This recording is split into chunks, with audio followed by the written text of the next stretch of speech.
Libro El lado B de las emociones del doctor Eduardo Calixto.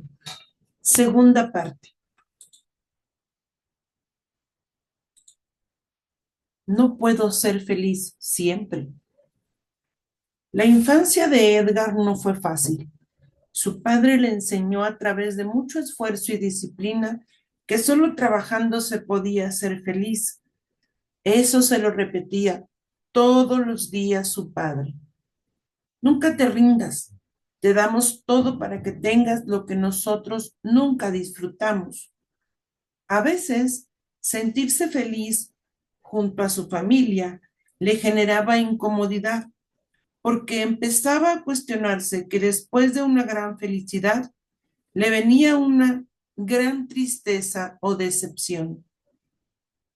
Era mejor tenerle miedo a la felicidad.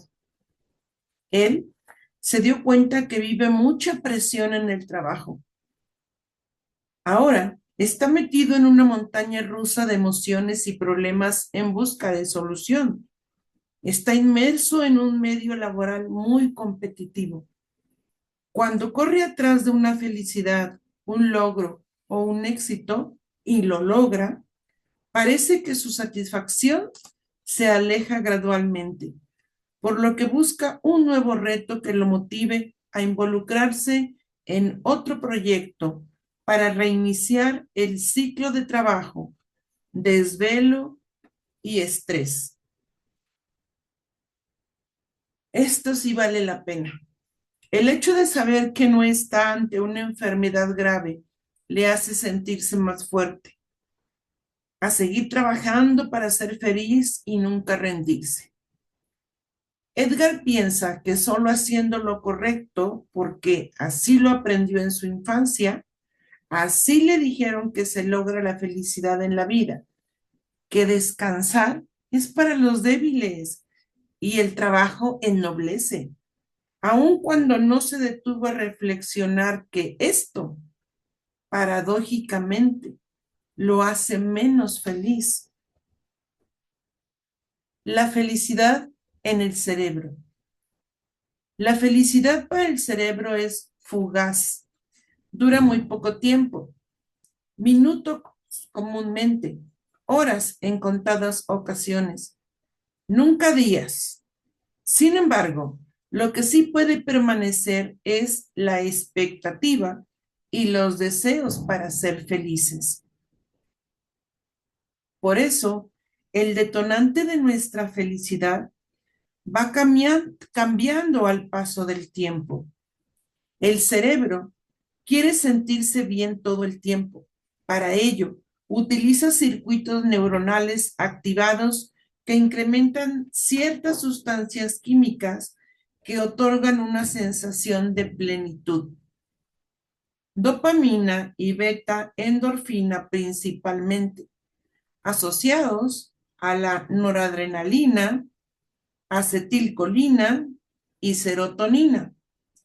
No necesariamente este proceso placentero otorga significado a la vida, pero es uno de los principales reforzadores de nuestras conductas. Los motivos que nos ponen felices son infinitos. Cualquier cosa material o algunas personas nos pueden poner contentos. Eso depende de la subjetividad con la que hemos evaluado los bienes en nuestra vida y la experiencia de relaciones que hemos llevado. Pero es un hecho que cuando obtenemos lo que queremos, más queremos. La felicidad y la alegría se explican con la bioquímica neuronal. Comúnmente, los detonantes de nuestra felicidad liberan los neurotransmisores de manera rápida, pero es un aumento inmediato que cae rápidamente, en cuestión de minutos, hasta terminarse. Sentirnos felices puede disminuir en menos de 20 minutos, aún en presencia del evento que nos ha puesto así. Este es un lado B de la felicidad. Es transitoria, es maravillosa, pero corta por su naturaleza cerebral. Ser felices nos hace la vida más fácil. Es una estrategia adaptativa de supervivencia que los humanos hemos logrado a lo largo de la evolución. Somos una especie que nos amoldamos a nuevas situaciones y a muchas condiciones, y generalmente siempre volvemos a ser felices. El cerebro humano, cuando es feliz, es por la activación en serie de redes neuronales que anatómicamente se encuentran en el área tegmental ventral, el núcleo accumbens, la amígdala cerebral, el hipocampo y algunas regiones del tallo cerebral.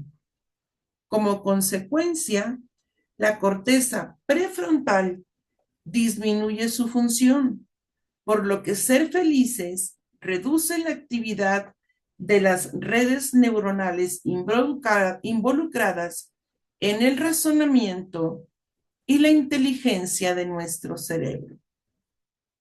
A una mayor liberación de dopamina, la corteza prefrontal disminuye su función, por lo que en momentos felices somos menos lógicos y más incongruentes.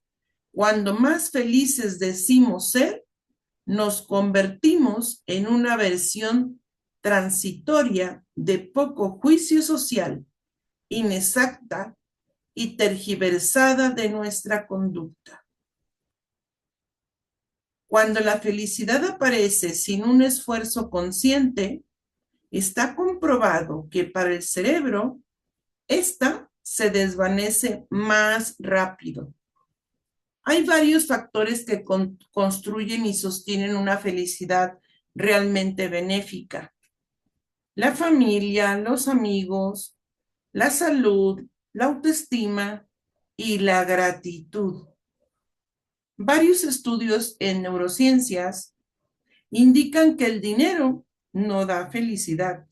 Sí, genera un refuerzo inmediato, pero no da plenitud.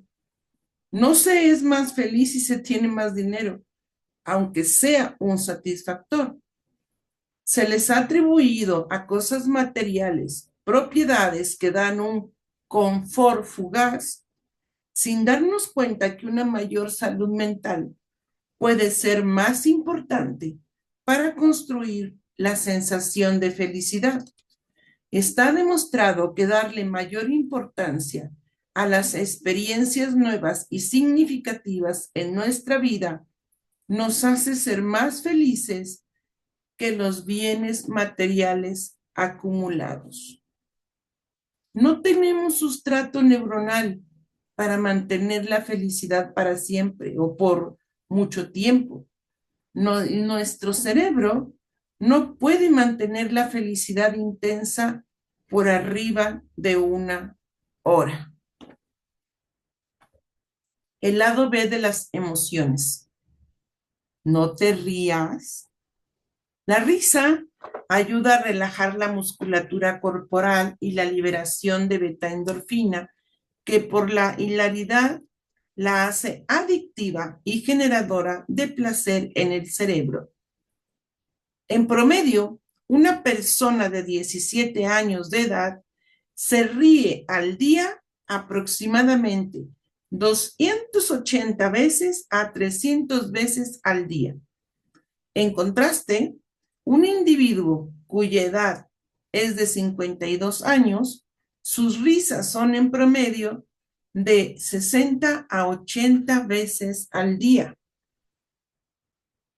Porque si ya aprendimos a reír y disfrutar de su presencia en la vida, la evolución ontogenética de nuestro cerebro indica que cada vez reiremos menos. El lado B. 3 aspectos son fundamentales. 1. El cerebro disminuye la liberación de dopamina con la edad, además de que la experiencia y las memorias hacen que el cerebro exija más reír. Número 2. Las neuronas desensibilizan muchos de los aspectos que antes hacían sonreír fácilmente. El tercer factor es porque a partir de los 35 años, el cerebro pierde todos los días entre 5.000 a 15.000 neuronas. La plasticidad neuronal se va modificando todos los días. No se descarta que existan personas mayores con sonrisa y de fácil carcajada, pero esto va más en relación al aprendizaje y al entorno social que ha tenido a través de su vida, no por la naturaleza y función de las neuronas.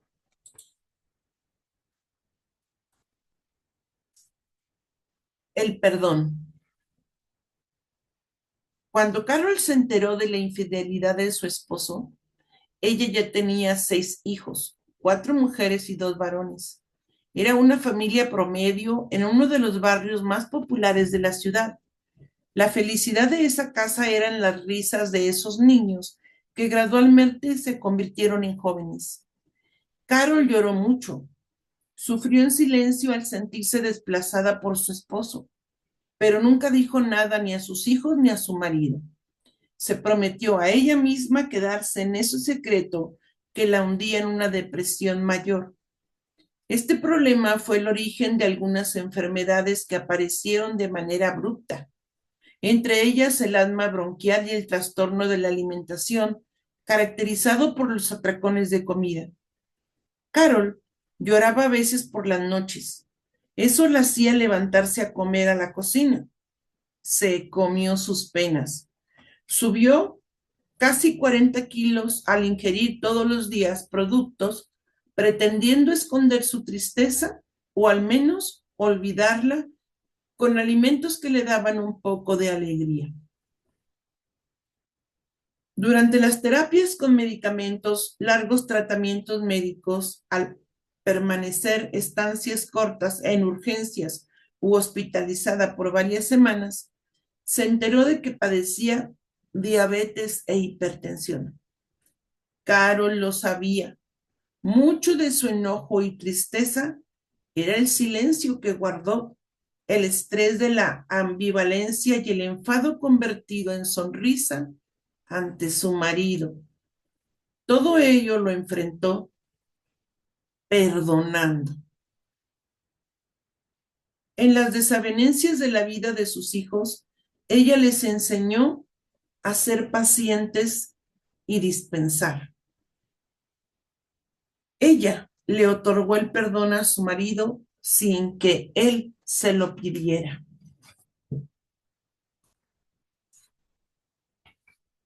El perdón y las neurociencias.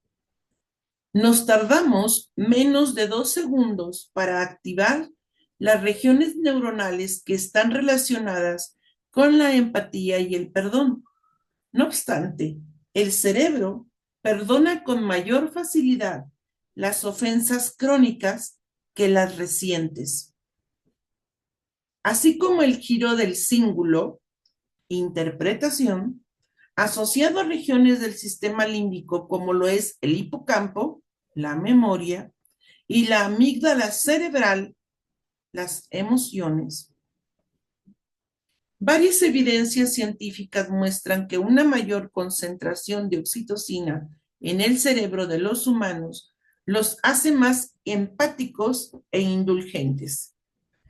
La oxitocina es una hormona pequeña, un péptido de 9 aminoácidos que activa inmediatamente y de manera gradual la disminución de actividad neuronal cortical asociada a la agresión y violencia. Asimismo, genera una disminución inmediata de la liberación de cortisol y noradrenalina. Ambos agentes son responsables del miedo, el estrés y el enojo. Este antagonismo fisiológico es responsable del por qué, después de perdonar, disminuye la sensación de tensión, se genera paz o plenitud grata del momento, además de disminuir la presión arterial, aminorar significativamente el enojo, incluso puede cambiar la motilidad intestinal. Los cerebros maduros tienen mayor empatía y son más afables. Las personas que más perdonan tienen menos probabilidad de padecer depresión, ansiedad y se asocia a una menor frecuencia de ingesta de drogas. Las personas que son más estables, maduras y que conservan un adecuado estado mental son las que más fácil perdonan. La gran mayoría de las religiones basan sus objetivos en el perdón como reciprocidad importante y su proceso superlativo en la vida, el cual debe ser constante y sin restricción, que visto desde el enfoque de las neurociencias puede ser contradictorio. Cuando las personas por mandato divino o religioso se sienten con la necesidad de perdonar, comúnmente expresan una sensación de autopresión asociada a una disminución de la autorreflexión, lo cual merma la autoestima, y esto puede ser suficiente para que les cueste superar o detectar las injusticias. Perdonar por conveniencia puede ser el sustrato conductual de que no se están aprendiendo de manera adecuada la interacción entre víctima y victimario. No se observan las injusticias, se ama al verdugo. Un aprendizaje inadecuado del perdón hace que víctimas de constante agresión social se autocensuren y justifiquen las agresiones. Se genera así un aprendizaje erróneo. Por un lado, el agresor pierde límites. En el otro extremo, la víctima se desensibiliza ante las provocaciones, amenazas y violencia. Muchas personas, sin darse una explicación o analizar los eventos, simplemente disculpan o perdonan, aunque el agresor o victimario no se los pida. Esto sucede cuando el vínculo entre ambos es muy cercano, o este perdón se le conoce como perdón emocional. Este perdón emocional es el que está atrás de desearle lo mejor a una persona, aunque a veces no se lo merezca, y sentir compasión por ella, aunque nunca lo pida. 30% de las injusticias sufridas se compensa con el reconocimiento de nuestros errores. Por eso es muy importante perdonar. El perdón debe ser uno de los principales aprendizajes que nos enseñan los años. El perdón debe ser uno de los principales aprendizajes que nos enseñan los años. La actitud de quien perdona incide notablemente en su salud mental, incrementa su autoestima. Perdonar hoy hace que nos sintamos mejor mañana, el siguiente mes y seguramente los siguientes años. Perdonar no debe significar una derrota. Solicitarlo no nos hace vulnerables, pero también hay que saber reconocer, analizar y aprender de experiencias semejantes. No romanticemos el perdón como una garantía de estar mejor. Es necesario que el perdón esté bien elaborado. Su lado B puede ser el origen de trastornos como la ansiedad, trastornos alimenticios y el estrés postraumático.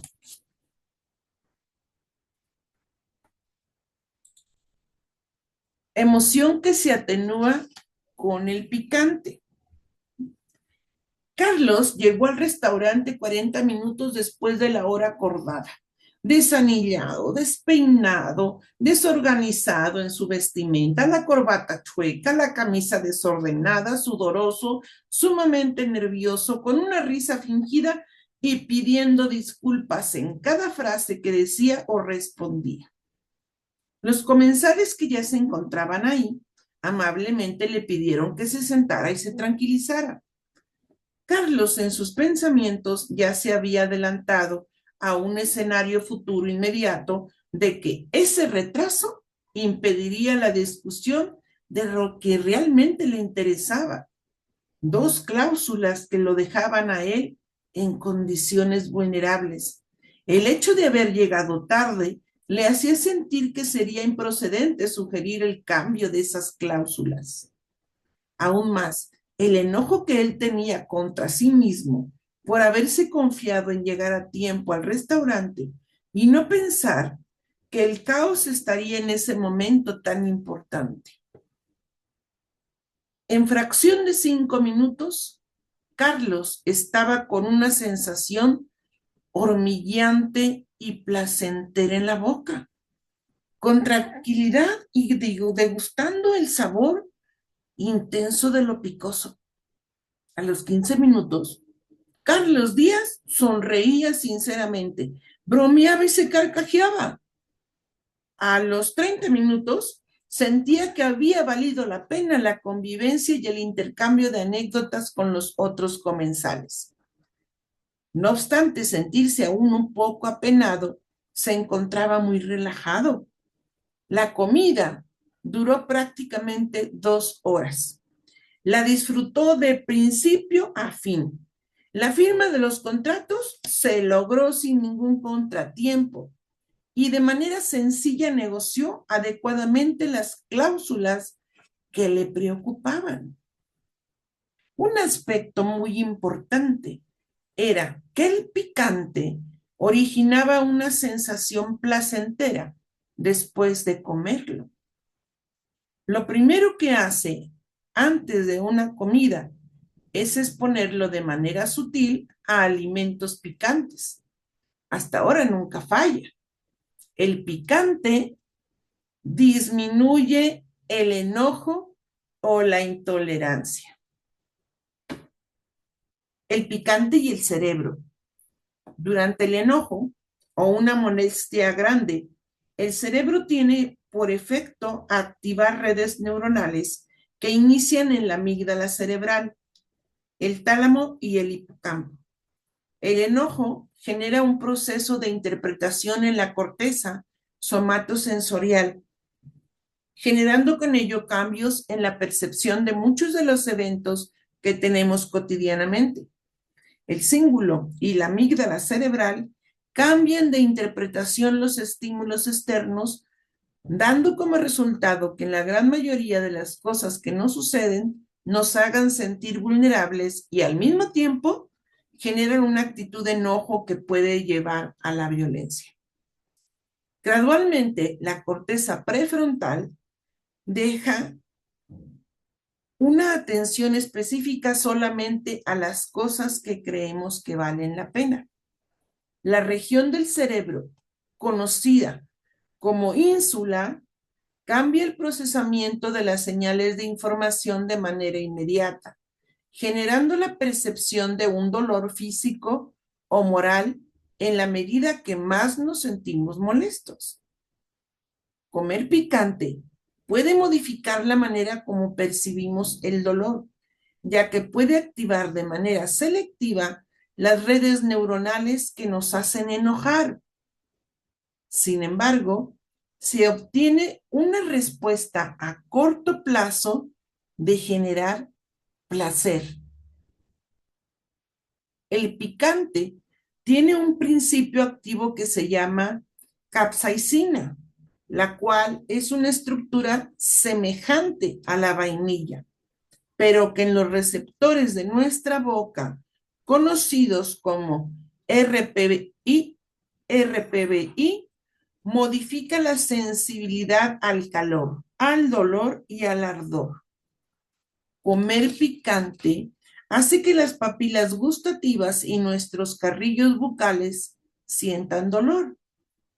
Esta respuesta cerebral genera una reacción, liberando un potente analgésico endógeno llamado beta-endorfina, que a su vez incrementa paradójicamente la liberación del neurotransmisor que nos genera felicidad, la dopamina.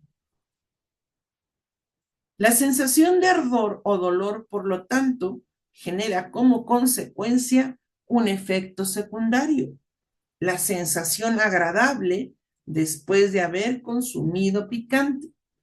Es decir, comer picante genera la liberación de endorfina que induce placer. Nos disminuye el enojo y las molestias sociales.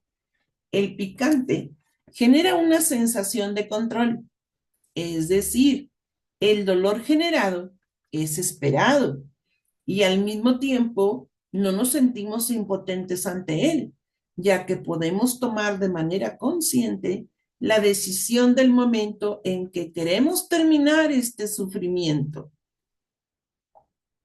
Lo que queda muy claro es que después de comer picante, el estado de ánimo mejora y cambia la percepción de muchos de los estímulos externos. Si asociamos el picante con las conductas como el enojo o el estrés, estas disminuyen significativamente su expresión porque la beta-endorfina cambia la activación de las neuronas de la amígdala cerebral y el reclutamiento que tiene de las neuronas con el hipocampo y el giro del cíngulo con la corteza prefrontal. Por lo tanto, el picante nos hace tener una percepción agradable del momento. Enojarse. Enfurecerse indica que el cerebro detecta algo en contra de lo que debe poner atención. Esto prepara a nivel celular y metabólico para eventos fisiológicos relacionados con una posible lucha o bien condiciones para huir. Mantener la ira desorganizada de manera violenta por más de 45 minutos si representa un trastorno en la personalidad. Explicar tu enojo en lugar de demostrarlo abre la puerta a una posible solución y evita una discusión larga y sin sentido. El lado B. Individuos con mal humor obtienen mejores resultados en las pruebas de memoria comparados con sujetos optimistas. Los enojados tienen más atención a los detalles. Una persona enojada que se ve al espejo disminuye su conducta negativa e irracional más rápido. Nuestras neuronas del giro del cíngulo cambian su actividad cuando ven los detalles de enojo en nuestro rostro. No nos gusta vernos enojados.